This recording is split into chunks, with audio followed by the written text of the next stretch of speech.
us continuing the friendship subject, but this time in a specific environment or circumstance. We're talking about roommates. Your flatmate can become your biggest foe. So let's talk about the legal and financial implications of shared retail in South Africa, because we see that a lot, right? Maybe you have a work friend and you guys decide, look, let's just share the rent and find a place together. Of course, it's more affordable. It may be more spacious. And, if you want to just be around your BFF all the time, it could just be really great fun, right? But when relationships go sour, there is no great fun at that point. The shared living arrangement can quickly become a legal nightmare. From unpaid rent to deposit disputes, many South Africans have found themselves stuck in very uncomfortable and costly situations. So today we're going to talk about legal and financial traps of cohabitation in rental spaces, and our real estate expert is here to help us navigate this often overlooked part of tenant life. Real estate agent Melissa Hammenberg, welcome back to Power Lunch. Good afternoon, everyone. It's nice to see you. Thank you guys for having me back again. Well, once you become a friend of the show, and we know you're one of the best in the business, we definitely always want to talk to you. And this one is a very interesting one because we've spoken a lot about rental agreements, right? And from both sides, from the owner and from the renter. Yes. But we haven't really talked about what happens when you go into this living arrangement together. So let's talk about the different circumstances that can be in terms of law. Yes. Do you sign the lease together, for example, or does one sign the lease? Things of that nature. Could you explain what the possibilities are? I'm so glad that you guys are we are actually touching on this topic, because it is something that we are seeing in today's world, especially in terms of finances, that people feel like if they live together, they cut costs, and therefore they then decide to move in together. So when you're signing a lease for a rental lease, there is space for two people to sign it. So they will check both people's credit scores and work bank statements and all of that. And then when they do that, that is when they are now able to come to an agreement that both of them are responsible for that rental that they are signing together. Yes. Yeah. And so if anything happens to the one, God forbid, like passing away during that time, what legal implications are there on the person they co-signed with? So the thing, it's more like, in marriage, if you're married in community of property, you have to pay the rent at the end of the day, because it's not that the landlord is going to come and be like, oh, the other person is no longer there, they're moving out, or whatever the case is, or in this case, they've passed away. It's fine, I don't want my rent anymore. You still need to pay. You will still be liable for that, because it is a legal document that you would have signed with the landlord saying that you guys are able to afford the bond. Yeah.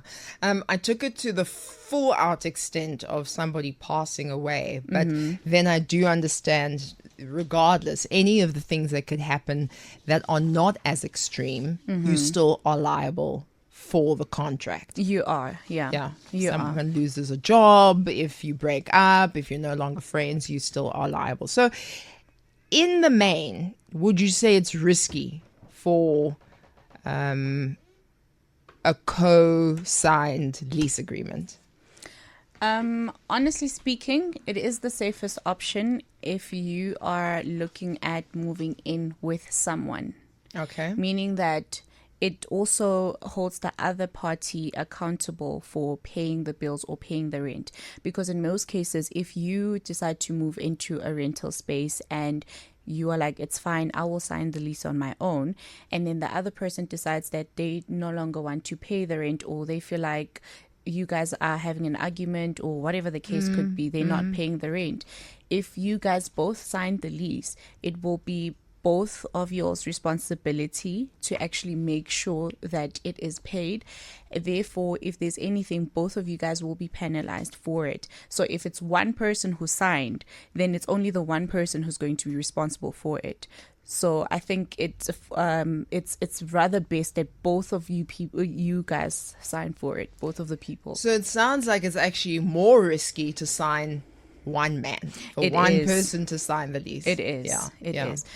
Because also remember, if you're signing the lease alone, what you're saying is you can pay it alone on your own. Yeah. You know, what you're saying is that you are responsible. You're taking all the responsibility, basically. Yeah. And that's what people don't really understand. If you take responsibility for everything, even if you guys are having a fallout, or if you feel like you want to punish that person and not pay the rent for whatever reason, it's still going to fall back on you. It's going to affect your own credit score. It's going to affect a whole bunch of things that are concerning you as a person, you know. And in most cases, we always try to avoid those things. So whenever you're moving in with someone, whether it's a friend, whether it's a family member, if you guys are going to both pay for the rent, always push for both of yours names to be on the legal document, which will be the lease agreement. Okay. Yeah. Can you explain what joint and several liability means for those who want to co-sign a lease? Okay.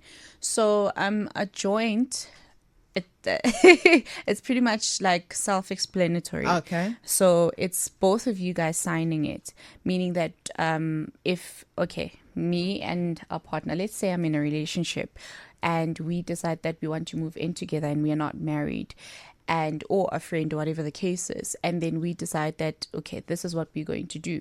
So the fact that we both are signing it, they're checking both of our credit scores. So it's basically what we've been talking about. That's just the definition or the legal name. All right, got you. So legal issues that arise when friends or unmarried couples live together, we've talked about what happens, that it falls on one person regardless. And so then how should you deal with it as a tenant if one party wants to move out or leaves before the lease ends?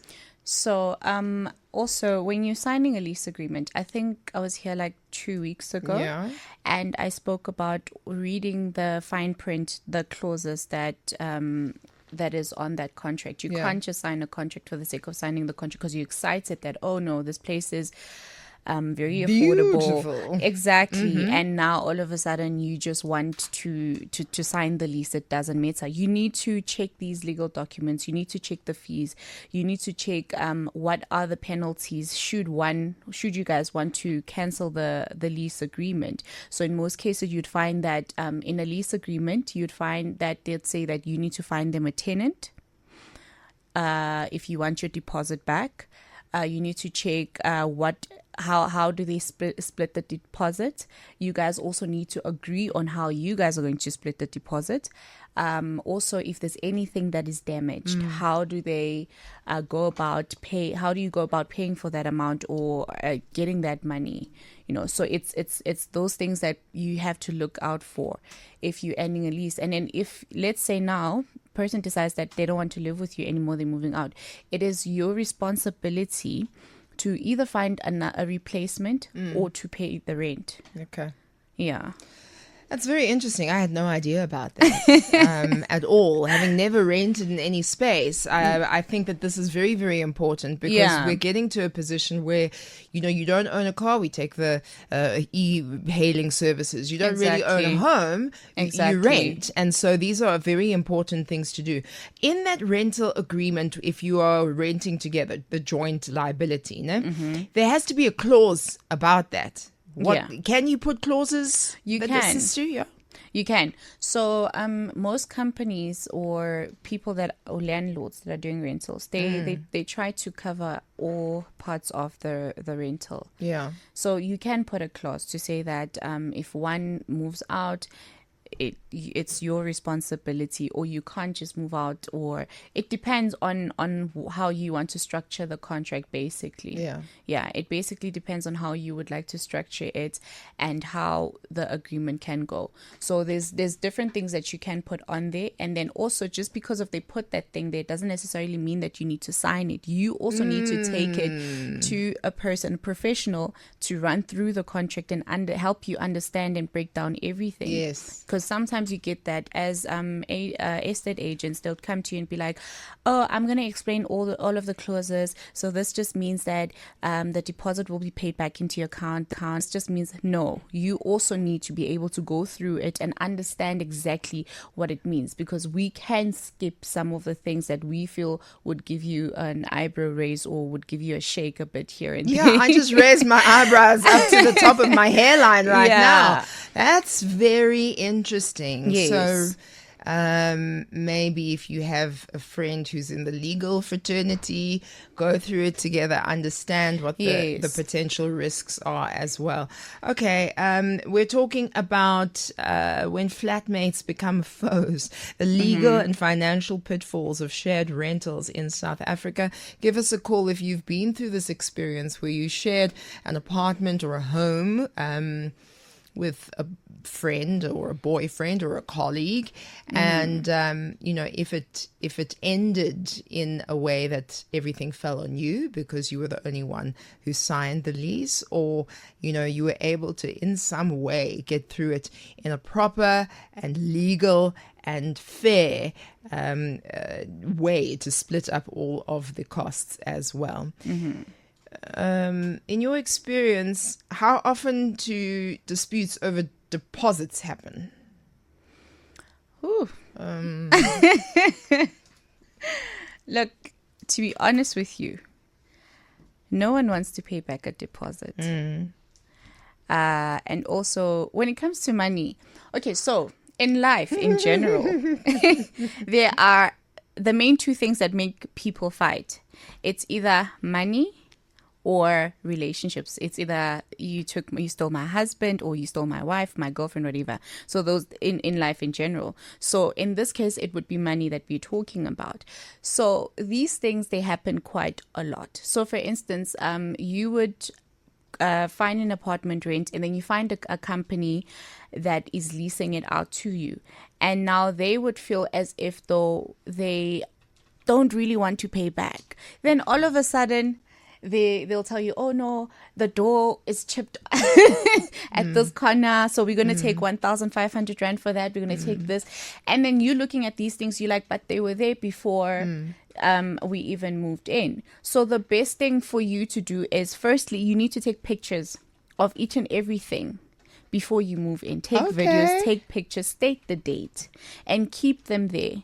That way, when you move out, you're able to say, no, but this thing was always there. Because receipts. Exactly. Because they don't want to pay back, and they are not going to pay back. And at some points, I had a quite a similar situation not too long ago. Yes. Rented a specific property, and everything was as it. I took pictures of everything, and it was now time for me to pay to move out. And as I was moving out, suddenly these things that were there before I moved in, my deposit was now responsible to fix those things. But because of I kept receipts, I had evidence to show, like, guys, this has always been there, that has always been there. They were not able to take as much as they wanted to. So even after they pay the deposit into the account, if it's two people that are living together, you guys need to agree beforehand, before you guys move in. You'll need to agree to say that, okay, this is how much we are going to split it, and this is the reason why. Because sometimes you might find that maybe I have the deposit, you don't have it, so you can say that, okay, fine, you get the deposit back. Or sometimes you may find that I have a certain amount, like a specific amount of the deposit, which is not the complete amount. So all of those things, it's always best to have an agreement beforehand, and not only just do that just because you guys are friends or are lovers or whatever the case is. Get it on paper. Yes. Verbal agreements don't really help at all. And like I said, when in life, as human beings, we mostly fight because of money and because of relationships. And this is both.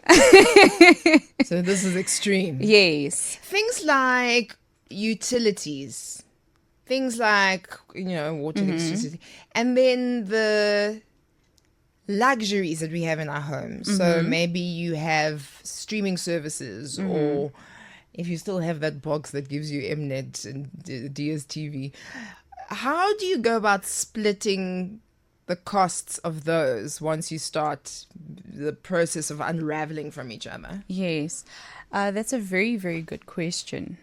This is where when people are in relationships, they'll tell you about 50-50 or if you guys are friends and all of these other things.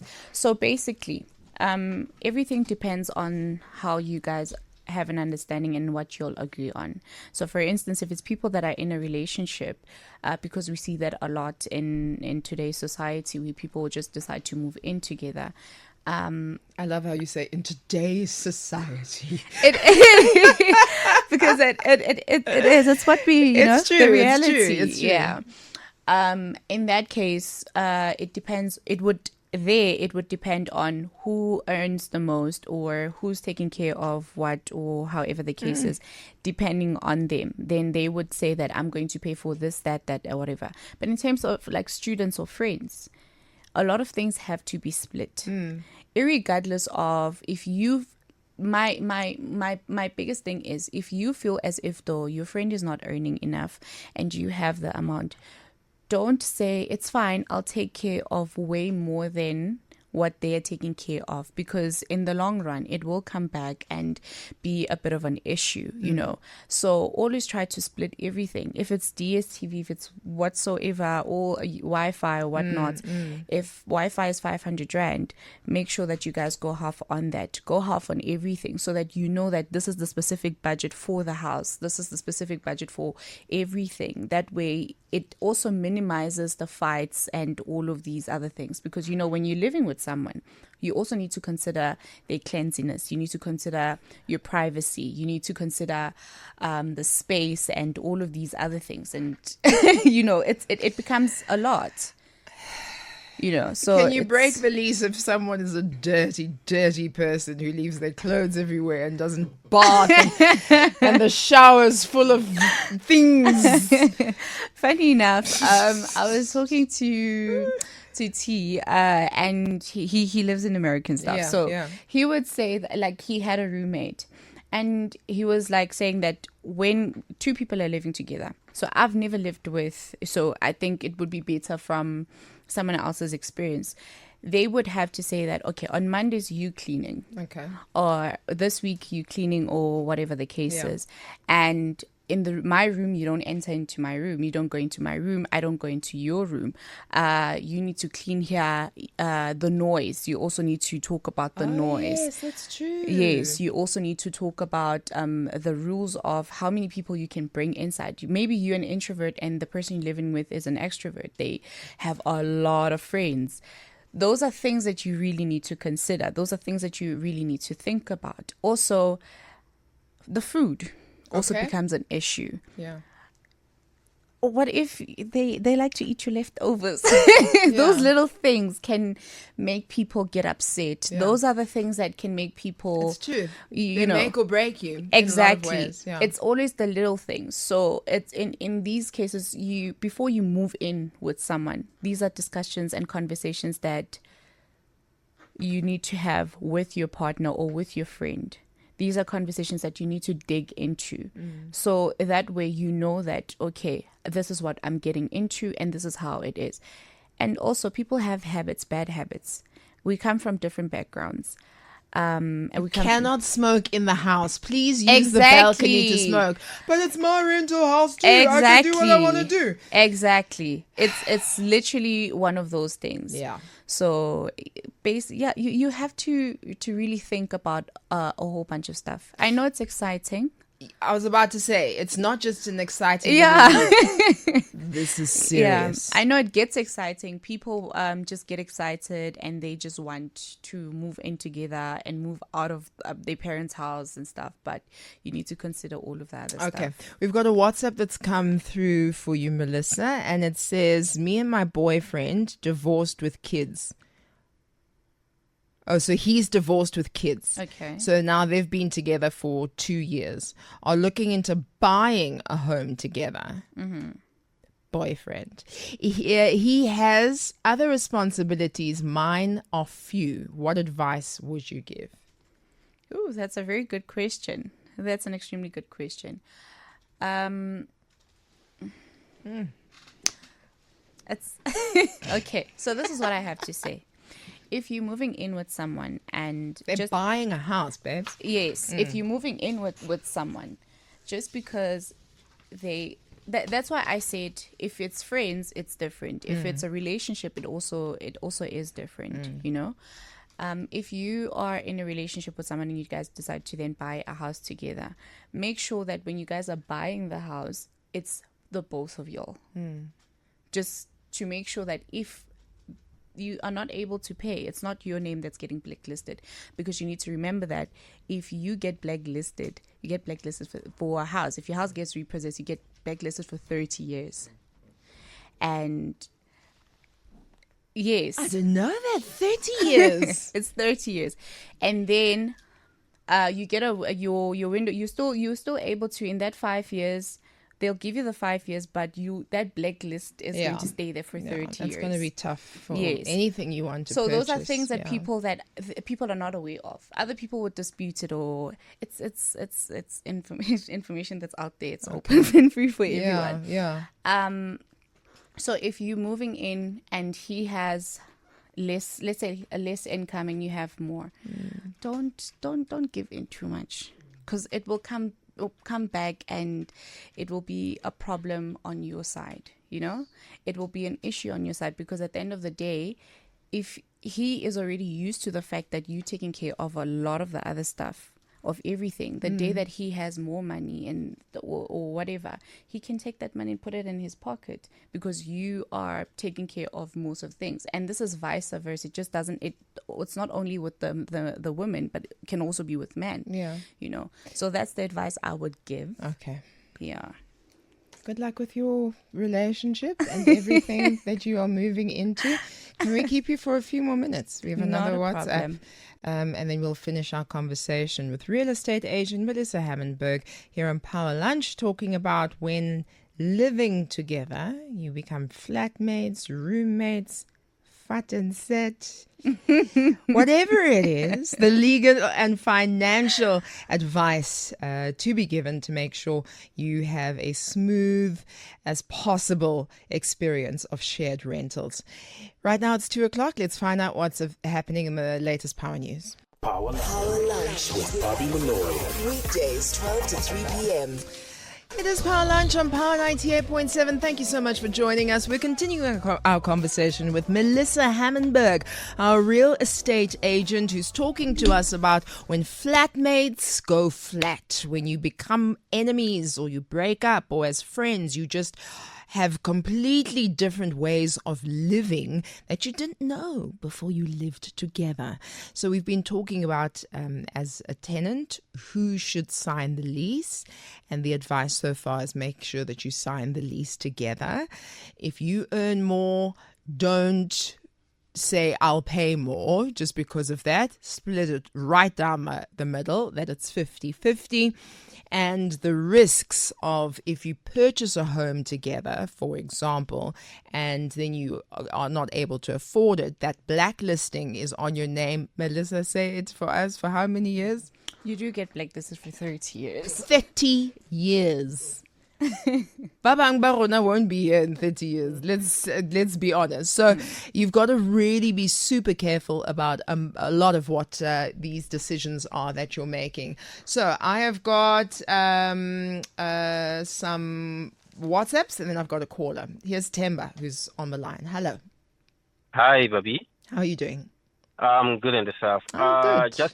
Just a quick one. Go ahead. A lot to cut the long story short, I was so ignorant a few years ago. Meet this guy, a church mate. We're in church. Then the guy said, okay, let's get a house, a 2-bedroom. I said, okay, no, that's not a problem. We are brothers in church. Like I said, I was so ignorant. I didn't know this guy, so-called friends, that the guy is alcoholic and the guy is a womanizer. Right? One day I'm coming from church. I saw the fridge is full of booze. And mina kena brother. And the guy was much older than me. I can't reprimand him. I can't do that.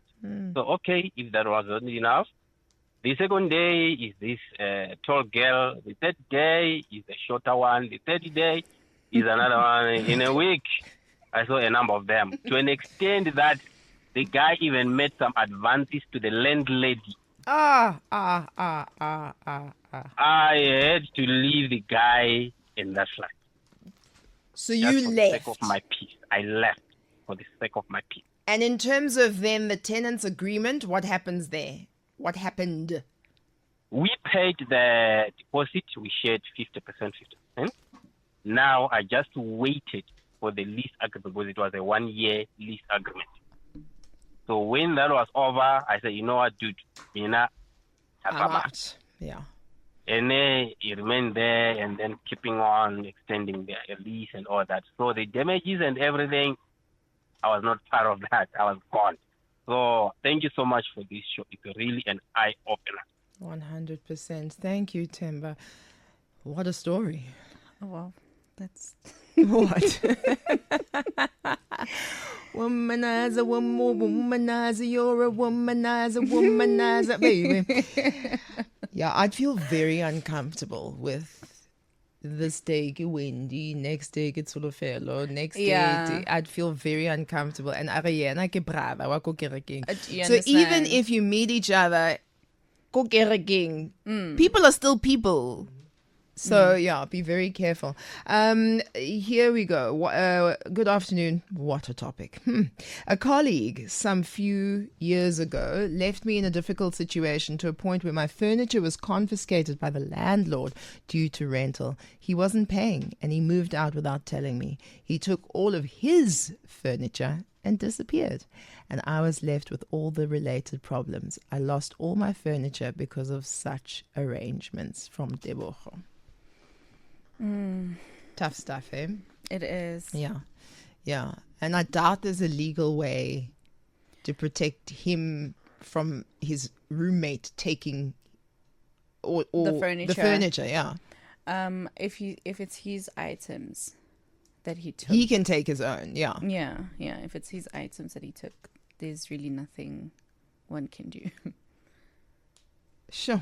And apparently there's no blacklist anymore, according to this WhatsApp. There's high credit score or low credit score. So if you owe the bank any money on a home loan, you increase your credit score by sending settlement letter rating. Okay, the whole bunch of stuff. But it's high credit score and low credit score. This is what he says. Or she. Okay, so we go for different types of training, right? We went for distressed property training.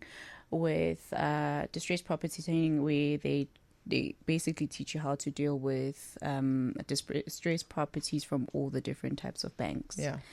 And this is information that was also given to us. So what would happen is you do get it's no longer used, the term.